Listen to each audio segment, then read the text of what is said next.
Hey guys, I'm Matt the Woodshed Barber, and this is episode 3 of the SOB podcast. We're going to be covering most anticipated clippers for 2025 and what cutting techniques would you guys like to learn more about? This is the Barber Shop, Cornerstone neighborhood. So guys, there's not a whole lot of barber news going on right now. We just had so much info dump on us the past couple weeks that right now, stuff has been talked about. Well, you know what they say. No news is good news. But I am going to cover some things that I think that could be interesting to you guys. Like I don't know if you guys care about this, but sure, why not? If you're watching, apparently you like my information or my opinion, or maybe you don't like it, and that's why you watch. I don't know. Regardless, what is my most anticipated tools of 2025? To me, there's 3 companies that I am paying a lot of attention to with what they're dropping. First off, let's talk about T-Pop. You know, with the success of the Play, now the trimmer didn't quite live up to my expectations, but the Play clipper is still a beast, and I've still not used the Softy blade, so the trimmer might be able to be redeemable. We'll see. And I did see that somebody made a mod to where you can use like a Babyliss blade or even the Psycho or Crazy blade on there. Regardless, I'm excited. So there's 2 clippers that are supposed to be coming from him. Now I am excited about the Play shaver. I'm excited to see how quiet that shaver is. But the Go clipper, which we don't have a clue of what it looks like, what it is. He did give me a hint at something, and so I'm gonna play that for you right here that he kind of sent my way. So you know when you go and get like chicken or chicken wings or something, and you can get like mild, medium, or very hot. Like the Play is like medium, and the Go's like the very hot, if that makes sense. The next level of aggression past the Play is what the Go is supposed to be. And we keep on getting this hinted thing about a Goblin 2. Maybe that's what the Go is. I don't know. Maybe it's not. But if we're getting 2 new clippers, I'm there for it. I'm excited. Cannot wait for that. So another company I'm excited for what they're going to be coming out with is Andis. Now, I've been hyping up the Phenom set for a while. We've had some leaks of what it's supposed to look like. Some actual in-hand usage, some in-hand looks. I can just go ahead and tell you I've had mine probably since like November-ish. And it's taken all of my willpower not to show you what they can do, how nice they feel in the hand. I love the Phenom. So beyond that, what's coming up from Andis? Well, you already saw the leaked, Master 2. Now, I think that there's going to be some more. Let me put it like this. From what I've talked with them about, there's more happening behind the scenes with that. So I don't think that what you've seen is the finished version yet. But I'm super hyped for that. And there's it's named, but it's not been announced, so I'm not going to bust it out here. There's another clipper coming from Andis. And I'll put it like this. It's one that company has not come close to touching yet. It's a type of clipper. It's phenomenal. No, it's not the Phenom. That was not a hint to that.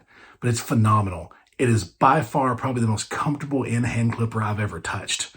So I cannot wait for them to make that announcement. So we got several things dropping from Andis this year. Several things. But most excited to see you guys react to the Phenom whenever they announce that. I'm going to have my review come out. It's a fantastic set. Cannot wait to see you guys react to that. And also, if you've got any thoughts or questions about that, if I can disclose them, comment down below. Let's see if we can get some conversation going. What are you most excited about yourself? And then beyond Andis, I'm excited for what else is coming from Babyliss. Now, I've got the T45 set, and I've got a review on that I'm going to be dropping here soon.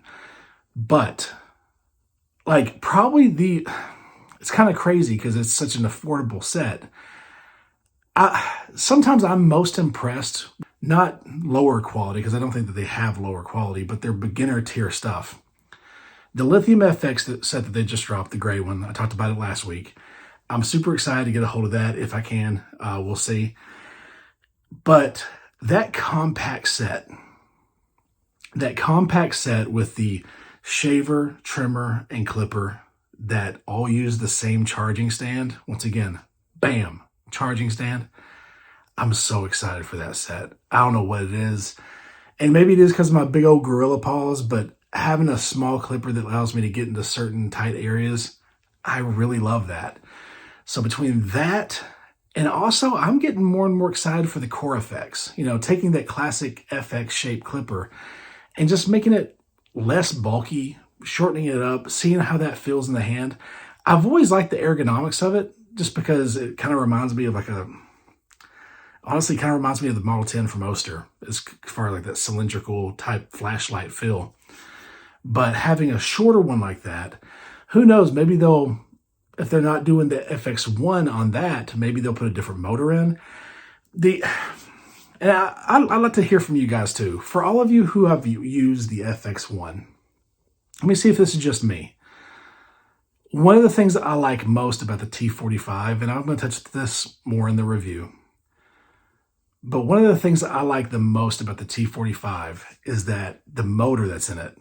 Now, is it, a little louder maybe than the N1 motor that they have? Maybe a little bit, but it just cuts very solid.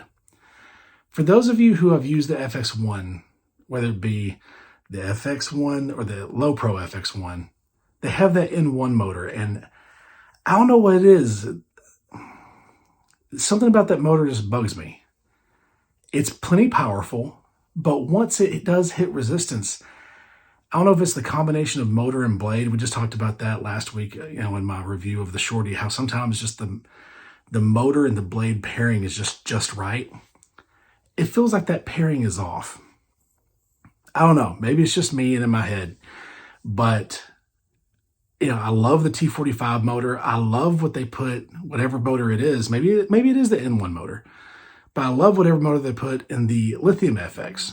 So me thinking about motors with what they're doing, I'm excited to see what's next for Babyliss because they're going to have to diversify to make these other things happen, to make the Core FX happen, to make the compact Low Pro FX, doing all these things. Like there's some different motors we're going to be introduced to, some different blades possibly even. So I would like to see, Babyliss pretty much sticks to their guns. They're a lot like Apple, and I've made that comparison a lot of times before, but they're a lot like Apple in the fact that they don't diverge very far from their success. Wherever they hit success, they stay in that pocket. And I don't know, I'm just wondering if, I guess the word brave isn't right because, they're definitely risk takers. The T45 is a risk. But to see what's next as far as new blade options, new motor options, how it's going to feel in the hand, all those things. So I am very excited for that. So there's not that much Barber news, but just me talking about what I'm excited for 2025. If any of these popped your curiosity, comment down below. Let's talk about it some. So let's go ahead and move on to the main topic of this episode, which is just going to be cutting techniques.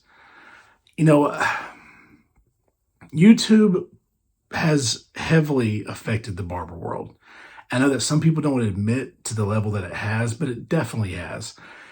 Everything from I've noticed guys holding their clippers like certain YouTubers do. Bossio has a certain way of holding his clipper whenever he's fading. And I've noticed other barbers emulating that whenever it's not a traditional way to hold, but it's undoubtedly the way he holds.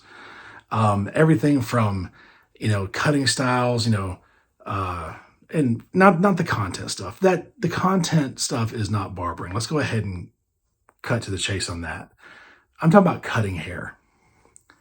So I'm seeing all this influence pour in from YouTube. And the thing that worries me, there's a lot of the traditional barber stuff that we can lose. And that, trust me, as a guy who loves the business and loves the history of the business, like you guys know, my dad and grandfather both were barbers. I love the history of what this is. There are things that we can lose, kind of like what's happening right now with Doge. We could cut the fat.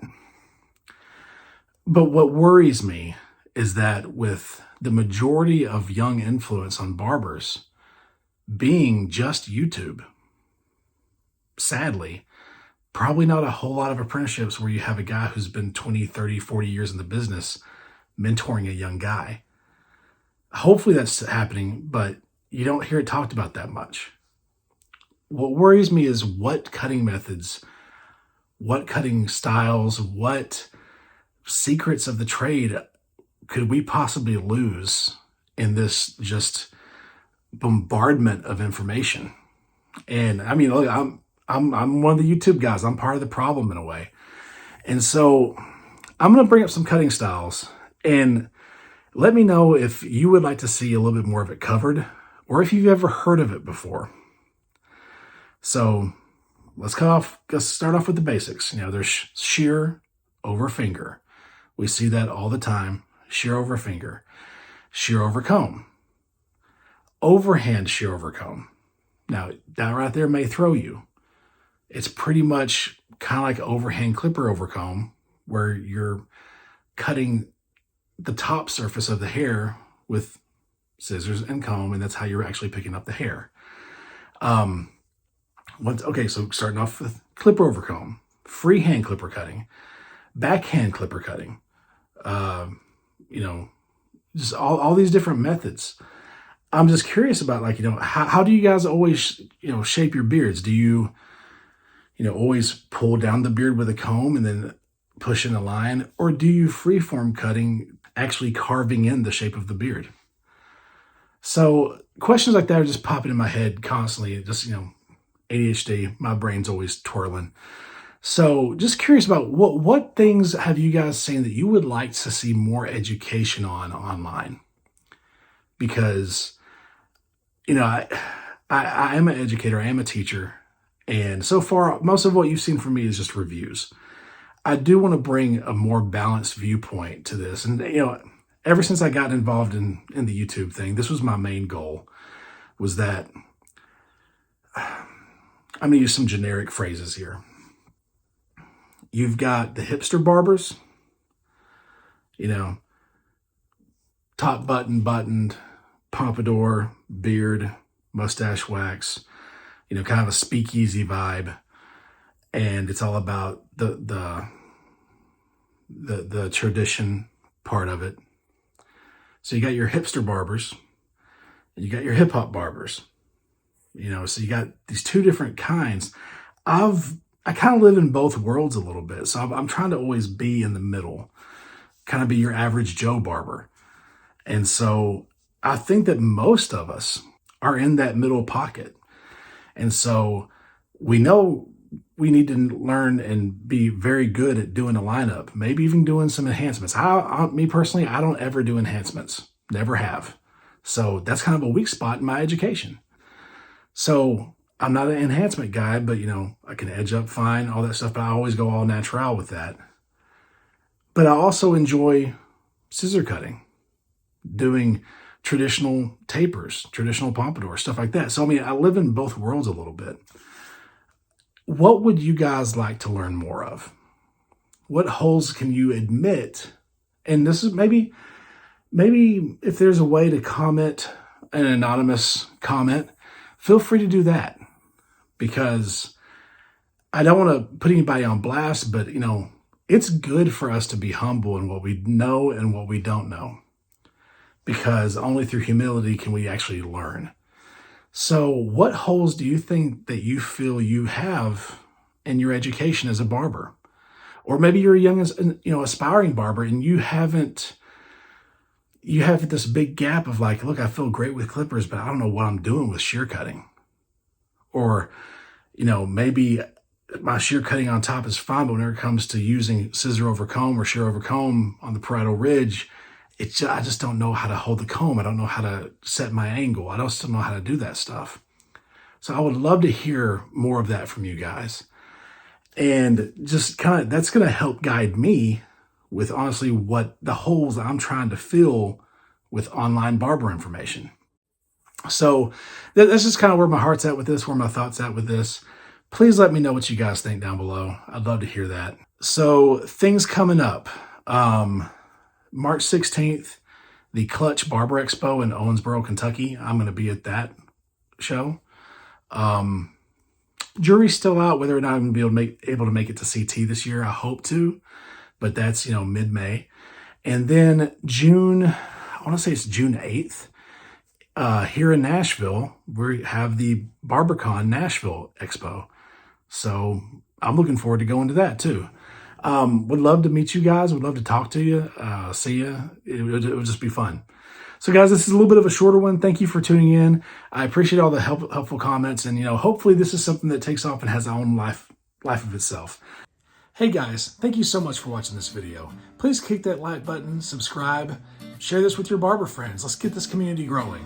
Let's keep those comments humble and kind, and as always, I'll check you guys in the next one.